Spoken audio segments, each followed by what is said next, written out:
अब हम क्या, मैं नेक्स्ट टॉपिक क्या है, vector form of Coulomb's law. Important topic है, ये सवाल पूछता है vector form of Coulomb's law class 12 के पॉइंट ऑफ व्यू से। ठीक, दो क्या है, सपोज करो एक चार्ज यहाँ पे है Q1 और दूसरा चार्ज यहाँ पे Q2 है। वेक्टर फॉर्म के लिए क्या करना पड़ेगा हमको, सबसे पहले एक कोऑर्डिनेट सिस्टम ड्रॉ करते हैं, यहाँ पे ऐसे ड्रॉ कर लो। ठीक है, अब इन दोनों के बीच का दूरी हम मान लेते हैं कि R है। कितना है, R है, R वेक्टर। ठीक है, तो Q1 का पोजीशन वेक्टर अपने ड्रॉ करते हैं, this is the position vector of Q1। ठीक है, जिसको R1 बोल रहे हैं, R1 वेक्टर। और ये पोजीशन वेक्टर किसका है, R2 वेक्टर। ये position R2 is the position vector of Q2। क्या R1 वेक्टर क्या है, R1 वेक्टर है position vector of charge Q1 और R2 वेक्टर क्या है तुम्हारा, position vector of charge Q2। ठीक, चलो अब क्या हमको निकालना है, फोर्स निकालना है भैया। तो इधर ये जो चार्ज है इस पे फोर्स इस डायरेक्शन में लगाएगा, दोनों मान लो सेम पॉजिटिव चार्ज है तो, सेम चार्ज है तो इसको क्या बोलेंगे, बोलेंगे फोर्स 2 पे, किसके द्वारा, 1 के द्वारा। तो F21 क्या है, ये force on charge Q2 due to charge Q1। Similarly ये भी इस पे इस डायरेक्शन में अपोजिट फोर्स लगाएगा, इसको बोल देंगे F12।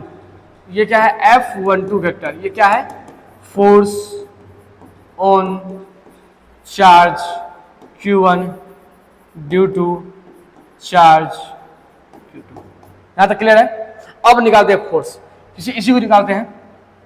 देखो हम क्या बताए थे, हमको अभी तक पता क्या है, F इक्वल टू हमको पता है F21 यदि मैग्नीट्यूड वाइज बताए, मैग्नीट्यूड वाइज हमको पता है K Q1 Q2 या Q2 Q1 जो भी लिखना चाहो अपॉन R स्क्वायर। वेक्टर भी नहीं लगा रहे, मैग्नीट्यूड वाइज हम बता रहे हैं कि मैग्नीट्यूड वाइज इतना जानते हैं ना। अब देखो कभी भी एक स्केलर क्वांटिटी को, स्केलर को मैग्नीट्यूड बनाना है, सॉरी वेक्टर बनाना है, तो उसमें क्या करना पड़ता है, यूनिट वेक्टर से मल्टीप्लाई करना पड़ता है, यूनिट वेक्टर से मल्टीप्लाई करना होता है। क्या करने का मतलब हुआ कि F21 वेक्टर को यदि वेक्टर बनाना है, F2 जो है सिर्फ मैग्नीट्यूड है, ये सिर्फ क्या है, मैग्नीट्यूड है, डायरेक्शन इसमें नहीं है, क्योंकि ऊपर ऐसा नहीं लगाया, सिर्फ मैग्नीट्यूड है, मैग्नीट्यूड फॉर्मूला है। कूलम्ब्स लॉ का ये मैग्नीट्यूड वाला फॉर्मूला, कूलम्ब्स लॉ का ये मैग्नीट्यूड वाला फॉर्मूला, में डायरेक्शन नहीं है। लेकिन इसमें डायरेक्शन देना है, इसमें डायरेक्शन देना है, तो क्या करना पड़ता है, वेक्टर बोलता है, मैथमेटिक्स बोलता है, इसमें डायरेक्शन से मल्टीप्लाई करना पड़ेगा। मैग्नीट्यूड है, डायरेक्शन से यहाँ मल्टीप्लाई करना पड़ेगा। और डायरेक्शन कौन बताता है, डायरेक्शन बताता है उसका यूनिट वेक्टर, यूनिट वेक्टर।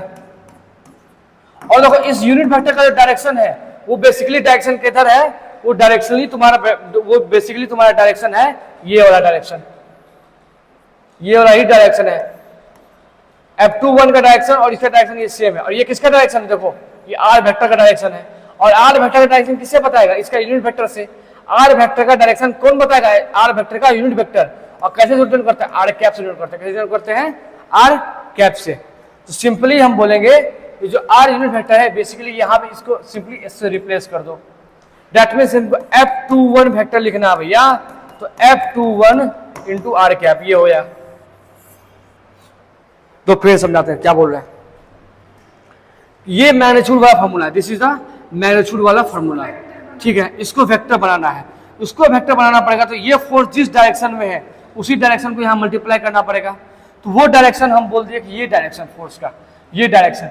अब हमको पता करना ये डायरेक्शन एक्चुअली है किसका डायरेक्शन। तो यहाँ तुम देख रहा है ये बेसिकली R का डायरेक्शन है। किसका डायरेक्शन है, R कैप का डायरेक्शन है। ये R वेक्टर है, ये R वेक्टर का डायरेक्शन है। और R वेक्टर का डायरेक्शन डिनोट कैसे करते हैं, उसके यूनिट वेक्टर से। और पता है यूनिट वेक्टर लिखने का तरीका है, उसके ऊपर में टोपी पहना दो। यूनिट वेक्टर लिखने का तरीका क्या है, उसके ऊपर टोपी पहना दो।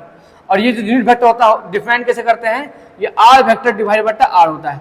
R वेक्टर डिवाइड बटा मॉडुलस ऑफ R वेक्टर होता है। ठीक है, ये यूनिट वेक्टर में ये वेक्टर चैप्टर हम पढ़े थे, नहीं जानता है तो अभी रट लो, इससे ज्यादा कुछ नहीं जानता है तो अभी रट लो इसको। ठीक, चलो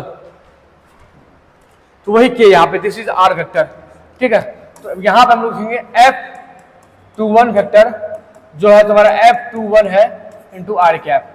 F21 क्या लिखें, K Q2 Q1 upon R, ठीक है। और ये R वेक्टर क्या लिख सकते हो, बताओ, R vector divide by R। अभी जस्ट डिफाइन किया ना इसको ऐसे, यहाँ पे देखो,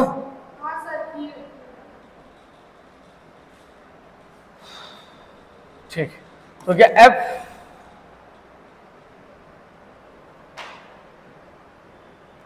तो क्या F वेक्टर 21 ये क्या होगा बताओ, यहाँ जो K Q2 Q1 upon R vector बट्टा, देखो ये R स्क्वायर है, सुनिए यहाँ पे, तो R क्यूब हो जाएगा, यहाँ R स्क्वायर होता है, K Q1 Q2 बट्टा R स्क्वायर होता है, ठीक, R क्यूब हो जाएगा।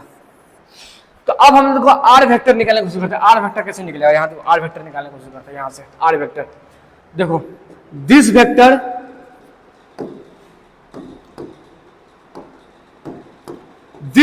ये वेक्टर R1 वेक्टर के माथा पे है, ये R वेक्टर के माथा पे क्या है, R वेक्टर है। तो R1 vector plus R vector, R1 vector plus R vector वो बराबर होगा R2 वेक्टर का। ये क्या बोलता है, ट्रायंगल लॉ बोलता है। कौन लॉ बोलता है, ट्रायंगल लॉ बोलता है। R1 vector plus R vector किसके बराबर होगा, R2 वेक्टर के बराबर होगा। ये कहां से ला लिए, ट्रायंगल लॉ से। तो R2 वेक्टर क्या लिख सकते हैं, यहाँ पे R वेक्टर क्या लिख सकते हैं बताओ, यहां तो देखो R वेक्टर इक्वल टू लिखेंगे R2 vector minus R1 vector. R2 vector क्या लिखेंगे, R1 minus R2 vector minus R1 vector, ठीक,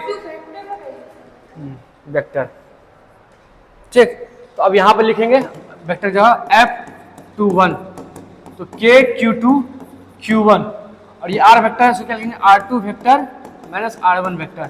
और यहाँ पे R वेक्टर का मॉडुलस है, तो R2 वेक्टर R1 वेक्टर का मॉडुलस का cube. This is the vector form, ठीक, ठीक, कोई दिक्कत।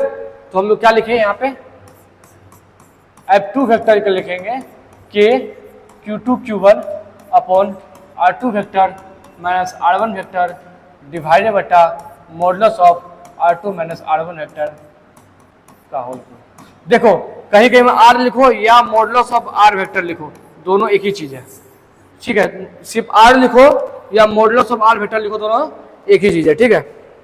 आगे चलते हैं। देखो हम पता है थर्ड लॉ से, third law of Newton, Newton का तीसरा नियम से क्या पता है, एक्शन रिएक्शन, हाँ, F2 vector equals to minus का F12 वेक्टर, ठीक। चलो तो मतलब F12 वेक्टर जो होगा वो क्या होगा, माइनस का F2 वेक्टर, ये हो गया। चलो तो F12 वेक्टर जो है तुम्हारा ये क्या हो जाएगा, माइनस यहाँ हो गया K Q2 Q1 और ये R2 vector minus R1 vector divide बटा R2 माइनस R1 वेक्टर का मॉडुलस का क्यूब, ठीक। अब देखो इसको यदि हम यहाँ गुना करें तो यहाँ माइनस साइन हो जाएगा और इसको माइनस माइनस यहाँ प्लस हो जाएगा। ये जो माइनस है यहाँ माइनस हो जाएगा, ये माइनस यहाँ करके प्लस हो जाएगा। तो इसे लिख सकते हैं F12 vector equal to K Q1 Q2, इसको पलट देंगे, कोई दिक्कत वाली बात नहीं है। जो ये माइनस माइनस यहाँ माइनस हो जाएगा तो R2 माइनस हो गया, R2 वेक्टर माइनस में, अब माइनस माइनस प्लस हो गया, प्लस R1 वेक्टर, ठीक है। मोड के अंदर इसको पलट दो तो कोई दिक्कत वाली बात नहीं है, क्योंकि मोड के अंदर हमेशा वैल्यू क्या निकलता है, पॉजिटिव निकलता है, मोड से हमेशा वैल्यू पॉजिटिव निकलता है। तो mode R1 vector minus R2 vector का होल क्यूब, ये हो गया दूसरा, ठीक है, क्लियर है। तो this is the vector form of Coulomb's law, vector form of Coulomb's law, ठीक है। आगे देखते हैं, समरी बता देते हैं, क्या क्या बोले, समरी बता देते हैं। समरी में वेक्टर फॉर्म में F12 वेक्टर है तो कैसे लिखेंगे, K Q1 Q2, यहां लिखेंगे R1 माइनस R2 वेक्टर, ठीक है, डिवाइड बटा R1 vector minus R2 vector, modulus लगाओ और होल क्यूब लगा दो, ठीक है। और F21 वेक्टर लिखना है, इसमें K Q2 vector Q1 vector R2 vector minus R1 vector, ठीक है, डिवाइड बटा R2 vector minus R1 vector, mode लगा करके क्यूब लगा दो, कोई दिक्कत। चलो